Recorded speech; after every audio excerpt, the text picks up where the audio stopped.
right, good afternoon, everyone. I'm Sergeant Eric Grip. I'm the Public Information Officer for the Philadelphia Police Department. Thanks for joining us. Today we're going to hear from our first Deputy Commissioner, John Stanford. He's here to provide information on an enhancement to our weekend deployment strategies, and he will take questions afterwards. And then he's going to be followed by Deputy Commissioner Frank Venors, our Deputy Commissioner of Investigations, who's going to provide an update on some recent investigations. First Deputy. Good afternoon, everyone. So just want to tell you about some of the things, open up briefly, just talking about element of our crime fighting strategy that we'll be embarking on starting tonight. And so as you all know, when Mayor Parker took office, she spoke about her city plan, and one element of that was making the city safer, as well as our department deploying more officers on the street. And so she tasked Commissioner Bethel with doing that along with our team of coming up with a strategy to accomplish that goal. And so over the course of the last few years, we've seen a number of incidents occur on Friday nights and Saturday nights throughout the city. And so starting tonight, one of the things that we will be doing to combat some of the incidents that we've seen is we will be deploying essentially a mobile surge team that will be compiled of a significant contingent of officers. They will traverse throughout the city, obviously with the idea in mind of crime fighting, but also being available for any of the planned or unplanned type of incidents that we've seen across the city, such as those large gatherings of individuals, car meet activities, or any type of major incident. And so these officers and supervisors will be available to be deployed to those type of incidents. This additional staffing is being added to enhance some of our other staffing initiatives or deployment initiatives, such as the car meet details. So every weekend we run car meet details. That will still continue. We also do crime plan initiatives or deployment throughout all of our districts throughout the city. So none of those things will stop. This surge of officers will just be an enhancement to that. We will be using officers from non-patrol units to staff this mobile surge teams throughout the city. And so they're coming from, as I said, non-patrol units, some of our administrative units, and just some of our other support type of units. And again, the focus is obviously on the crime fighting, but also the major focus as well is on just making sure that our officers are safe. And so by enhancing the deployment, that gives our men and women that extra contingent of officers that are out there to combat some of the issues that they've seen, some of the issues that they're facing with, as a result of our staffing challenges, and allowing them to feel another level of safety of having additional officers out there. And so just wanted to tell you what we're doing, because again, that's a part of obviously the plan of letting people know some of the things that we're doing as a police department to make the city safer. And so if people don't know these things are happening, don't know that these efforts are taking place, then quite naturally, how will they feel that level of safety or understand that this police department is working to make every neighborhood safe throughout the city? So with that, I will open up any questions that you may have concerning that. Yes? How many officers will be involved with this surge team, and are they going to be focusing on specific neighborhoods in the city? So I won't give you exact numbers, but I will tell you it's a significant contingent of officers, meaning that when you see that contingent going through, you're going to know that there's a surge of police officers moving throughout the city. We have a plan in terms of the strategy around some specific locations throughout the city that we obviously want them to focus on. But as I said, they will be available to us as a mobile team to pretty much traverse throughout the city and address any type of issues that may come about through the course of those nights. Yes? So these will be uniformed officers, and their mobile unit will be marked? That's correct. They will be uniformed officers in marked vehicles. They will have, there will also be a number of supervisors working with them. That's always an important component of that as well. So yes, they will be all in marked units. And to follow up on that, you said a major focus is making sure officers are safe. Is that their primary goal, or will they be crime fighting? And if they see crime, they will be the first ones to eradicate it? Well, when I say that the primary goal obviously is crime fighting for all of us, but to know that many of our men and women have stood roll calls, seeing the staffing shortages that we have had over the last few years, knowing that there's an additional enhancement of officers that are out there patrolling, That gives a little bit of a level of, I don't want to say relaxation, but it gives you a sense of comfort knowing that there are additional officers that are out on the street, that in the event that you come across something or you need additional help, those officers are available. And so that's what I mean by that. That's going to be, another focus of that, another component of that. And what's the window of this? You said it's beginning this Friday night. For how long? Will it continue over the weekend? So we're going to do Friday and Saturday night to start, and we will, again, maybe adjust this strategy throughout the course of the year, but it's something that's going to be done pretty much every weekend throughout the remainder of the year. And we will make adjustments, where we see that we need them. Obviously, looking at the data, you've heard Commissioner Bethel speak about that multiple times in terms of we're driven by the data. And so if the data is telling us that there are some other nights that we need to make those adjustments, we'll do just that. And what's the window of time? Friday night, so Friday PM to Saturday early morning? Yeah, and that's... resuming Saturday night into Sunday early morning? Yes, that's correct. Yep. I'm not going to give you specific times, but that's about the window that we'll be working in. Just to clarify, so it's going to be piloted for the rest of the year. Is there any sort of checkpoints that you guys are going to do to see if it's going to be an even longer term strategy? Well, obviously, listen, we monitor what we do daily. And we have a ComStat process in which we review all of our crime, and we review the strategies that we essentially, our deployment strategies in that process. And so we look at that continuously to see whether what we are doing is working. If it is not working, then we make adjustments, and we do that with all of our different strategies. So this will be something that we will monitor as time goes on. And if, like I said, if we need to make adjustments, we absolutely will. But the main thing is just making sure we know that it's being effective and that it's working in the areas that we were looking forward to. So, Will Philadelphians be able to see these officers? Do you think it's going to be that big of a number that they're going to notice there are more officers out? I think in terms of one, in certain areas as they are traversing through the city, I think, yes, they will be able to know. Obviously, if we have some of those major gatherings or those larger events that require a large police presence, you will see, and you will obviously very clearly understand that, yeah, okay, this is a surge of officers that are here to quickly resolve some of those issues.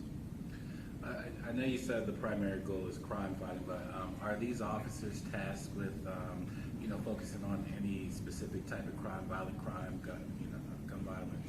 So when I say crime fighting, that encompasses all crime, right? And so, if they are patrolling and there are quality of life issues that they can address, they will address those issues. If obviously violent crime is a priority within the city of making the city safe, right? But crime is crime. And so it's not like we're just picking and choosing. If they see crime that's being committed, they are going to respond. They are going to act. And so, as you know, some have considered retail theft a low-level crime. Years ago, you would have looked at that as a low-level crime. That's one of the most important issues right now for us. And so it's still a crime. It's not a shooting. It's not a murder. But that's a crime that's having a great impact on this city. And so for us, crime is crime, and we're going to address all crime in that way. What's the impact on manpower for you guys? Is this going to be longer shifts for these officers that are going to be part of the surge plan? Is it going to be moving shifts around? How's that work? Well, that's something that we'll work through. And we've been very strategic in doing that, throughout the years. And the same thing will apply. And so we will ultimately figure that component out as we go. But the main thing is getting that contingent of officers available to us every week, having that contingent of officers enhance the staffing levels that we have out there along those periods of the weekend. And just for clarification, it may have escaped me in a second. This starts tonight? Starts tonight, yes. Yes, sir. If you could you walk us through selecting an area and how you decide to bring control through certain areas of the city?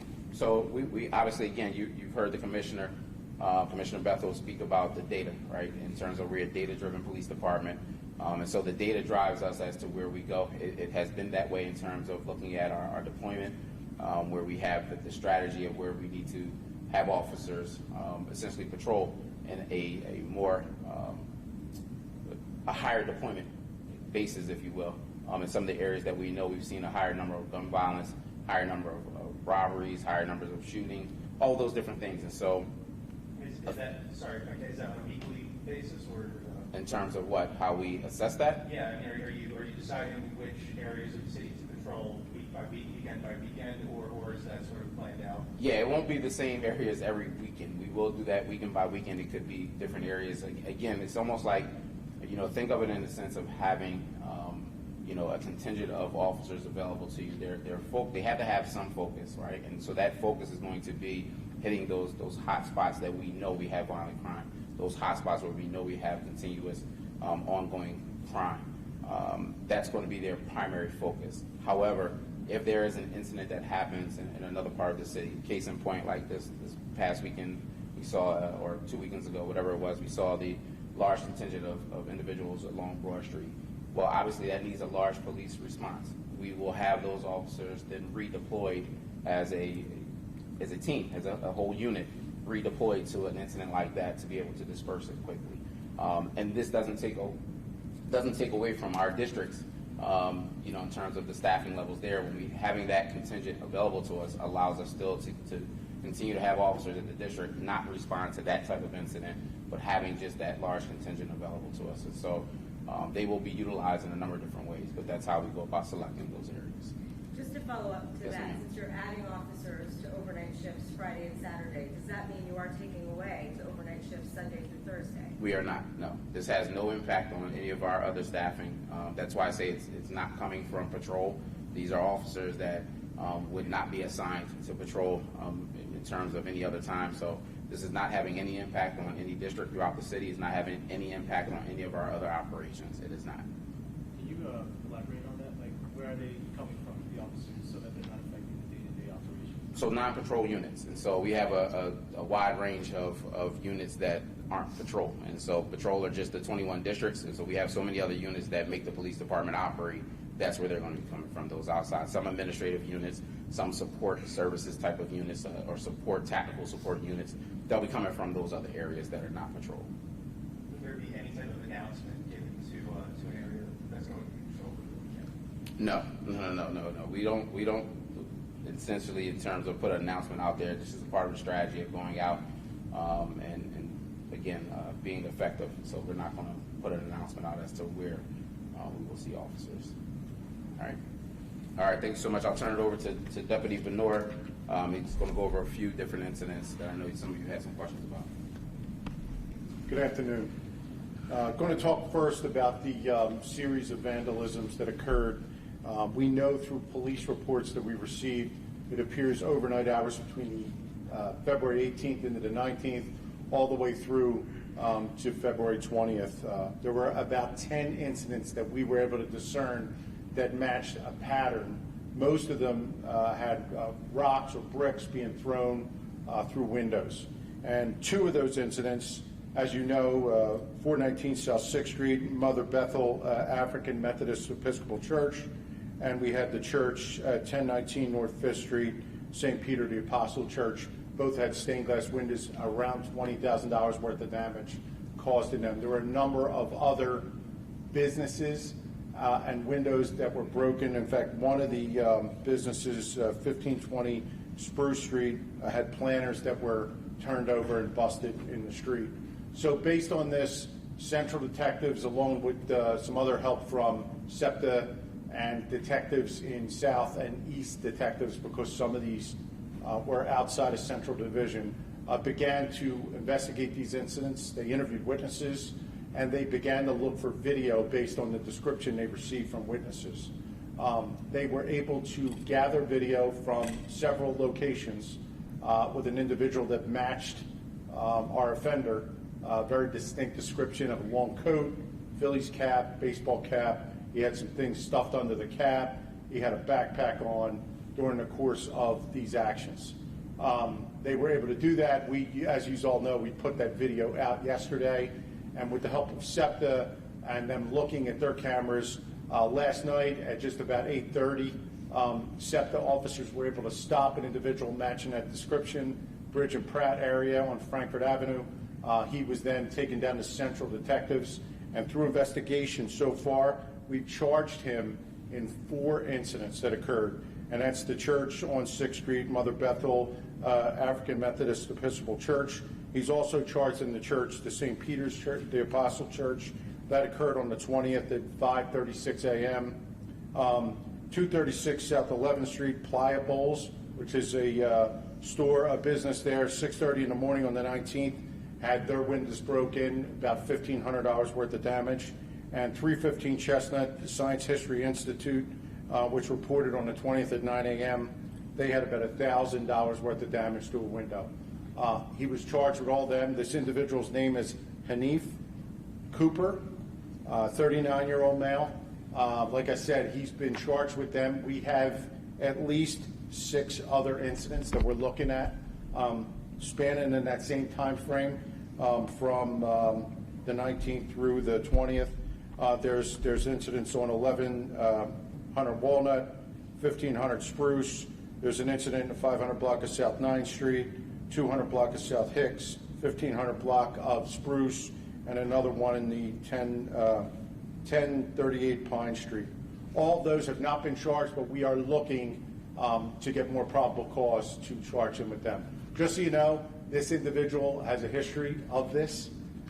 He's been charged with criminal mischief going all the way back to 2011.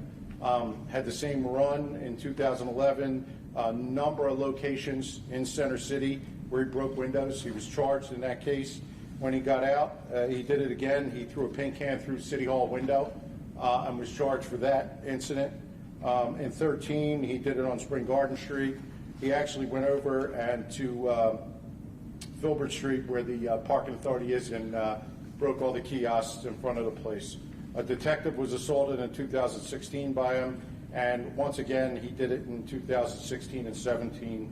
In 18, he got a period of confinement, and he got out, and it seems he's back to the same incident. So we are going to continue to investigate what he did this time and attempt to charge him with as many of these incidents that he's responsible for.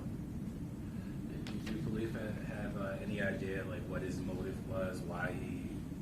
I don't. Other than to say, I mean, he had a Catholic church, he had the Methodist Episcopal Church, he had businesses. I can't say. He didn't share that with us, but he seems to be doing this. He has a very distinct history of criminal mischief. So he's broken car windows, he's broken business windows. He seems to be generally focused on this area. However, he floated up to Fairmount, he floated down to South Philadelphia this time, but he seems to be in the Center City area when he does this. And to be clear, this is the same person that is in the video that police released? Yes. It's a wide range of areas. Is he getting around by SEPTA or by private vehicle? Well, we have him on SEPTA quite a bit. That's how we were able to find him last night. Once he started to move by SEPTA into the Northeast Philadelphia, we were able to follow him, and then SEPTA officers made contact with him in the 5200 block of Frankfurt Avenue. So there's 2 churches and A number of businesses this time. a shrine for that Saint John Newman. Is there any inkling or any indication that it was religious motivated or a hate crime, like a hate crime incident? In his past incidents, has he targeted churches or religious institutions? No, in the past it was a lot of businesses, City Hall, but this is the first time I'm seeing churches, and I can't tell you what his motivation was other than to say there were 2 churches included this time. All right, in the other incident, I don't have a lot of information on this, it's very preliminary. Last night around 1 a.m. In the 6700 block of Dipman, our complainant, 41-year-old Hispanic male, was returning home at that time. At some point, 5 individuals driving an SUV-type vehicle accosted the individual, had him drive to another location where he was assaulted with a firearm. He was asked to give up his keys to his house and other information that he had. He went back to the house where they made contact with a 52-year-old female and a 27-year-old male that were home. They then were assaulted also and asked for specific safe and specific jewelry that was in that safe. That was provided to these individuals. And then they fled the location, releasing the people they had captured during this incident. The individuals, I have a very vague description of them. There was a language barrier we're still working through, and it's very early in the investigation. There's 5 individuals. They're all described as black males. Thin build is number 1, all black clothing, wearing a ski mask. Number 2 is about 5'9", medium built, all black clothing, also had a mask on. The third male's about 5'11", again, all black clothing, and he's wearing a mask on his face. And the fourth male was about 6 foot, wearing a black ski mask. And there's a heavy-set 5'9" black male wearing all black clothing. They escaped in a vehicle, in an SUV. We're still working through video to see if we have it. There's a couple of systems that we were not able to download, so we're working on that. Our technical people are working on that, and we'll try to get those images out. I don't know if they knew these people, but right now we don't have anything on a motive here other than robbery. Okay, was SVU handling this case? Yes. Are they still handling this case? They're still handling the case. And for what reason? SVU handles all of our kidnapping type cases, so that's just an internal policy that we have. They have the means to do it. We have FBI assistance there due to our human trafficking unit. So they handle a lot of our kidnapping cases. This didn't continue as a kidnapping. We had the individual released, but they still picked up the case. Okay, at one point you did say that the 41-year-old was captured, and then it sounds like the assailants went back to the home on Dittman. And did they then take into their possession some other people who were at that house? Yes, And then yes. Okay. They were assaulted, all for the contents of the safe that was present there. Okay, and then you said they released, so they were kept at the house, or they were? They were kept in, there's a couple of locations here. I'm not going to get into where all the scenes are, but they were kept, and then eventually these 5 males fled with the items they took, and these people were released and were able to call 911. And they called police? Yes. Okay, is an address on Hawthorne Street related to this? Can you I don't have the exact address, but there is another address that we are currently occupying and searching. Were Yes. there any children who were part of this capture? I don't have that, if there's any children. There were adults home. I don't have any children being involved. Do you know if the assailants got away with anything?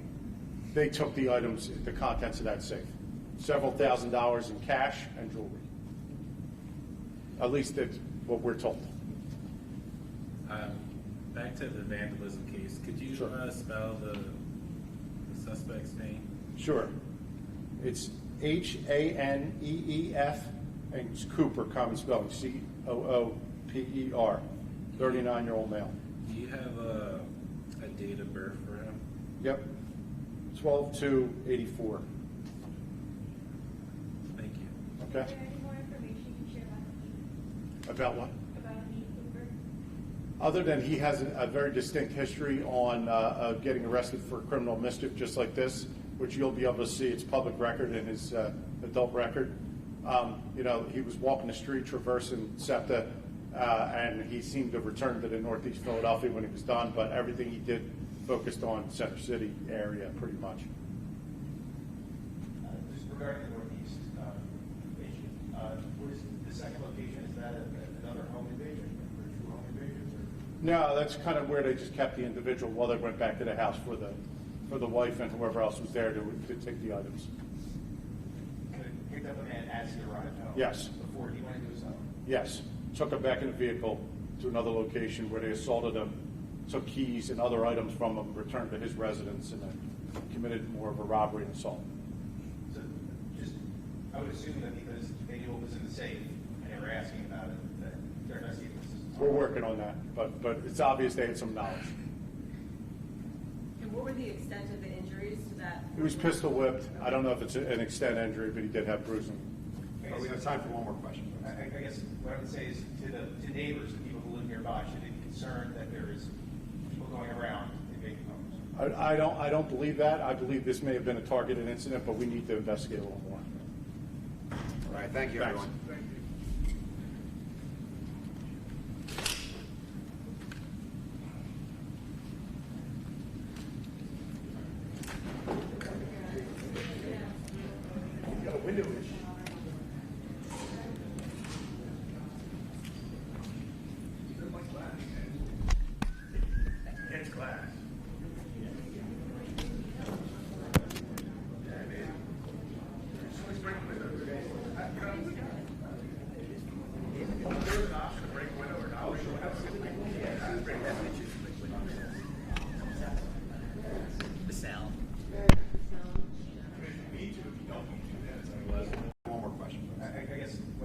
is to neighbors, the people who live nearby, should they be concerned that there is people going around in vacant homes? I don't believe that. I believe this may have been a targeted incident, but we need to investigate a little more. All right, thank you, Thanks. everyone.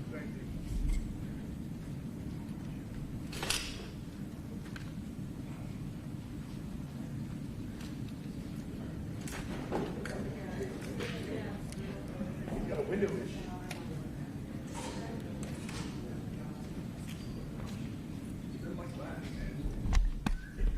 It's glass.